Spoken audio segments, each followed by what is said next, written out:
really quite an experience kasi I thought kasi the bagyo was coming a little later. Apparently, nung lumabas ako, yun pala yung kasagsagan ng bagyo. But okay naman, thank God, our angels were with us na hindi kami napagsakan ng mga kung ano-ano. But it was an experience, and I was happy to see na nagkaroon din talaga ng preemptive evacuation kasi normally, kung minsan that's one of the harder things to do to let our Kakailians leave their place where they are. But thank God na marami pong nag-take advantage na magkaroon po ng preemptive evacuation para lahat po safe. So, thank God, wala pong mga casualties sa ganon, but, and wala rin pumalaot na mga manganap. So, that's one of answered prayers din po yun kasi normally yun po yung nahihirapan ako kapag may bagyo at meron pa rin pumapalaot na mga mangalap.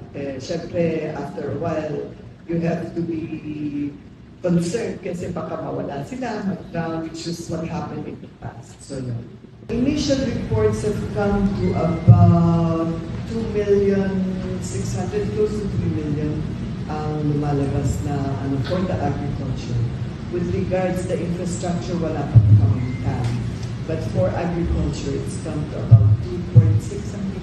Yung medyo mababa yun, considering na marami naman kanin. Yeah.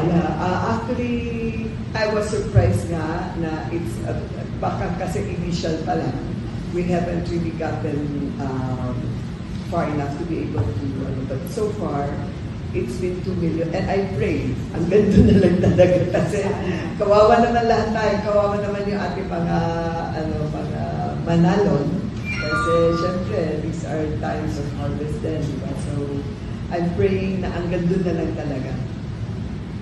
So far, what we have really done when we went around was, I know that even prior to the arrival of the typhoon, we have already pre-positioned most of our family food packs into our different bodegas in the different satellite areas.